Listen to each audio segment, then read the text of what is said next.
લાખપત તાલુકાના ગુનેરી સમીપે સ્થિત નિત્ય શિવ નિરંજન દેવ ગુફા ખાતે ચાલી રહેલા સનાતની ચાતુર્માસ ઉજવણી અંતર્ગત શરૂ થયેલી શિવ મહાપુરાણ કથા શ્રવણ માટે બીજા દિવસે મોટી સંખ્યામાં લોકો ઉમટતા મંડપ શમિયાણો સાંકળો પડ્યો હતો।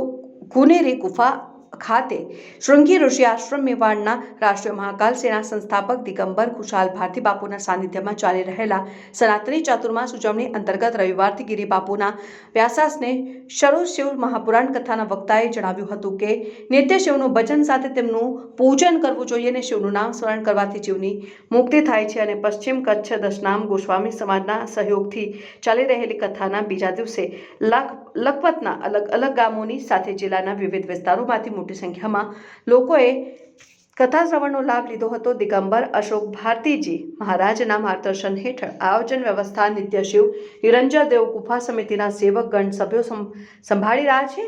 અહીં શિવ મહાપુરાણ કથાની સાથે જિલ્લામાં સૌપ્રથમ વખત યોજાઈ રહેલ માં બગલામુખી યજ્ઞ માટેના દર્શનનો પણ લાભ લોકોએ લીધો હતો।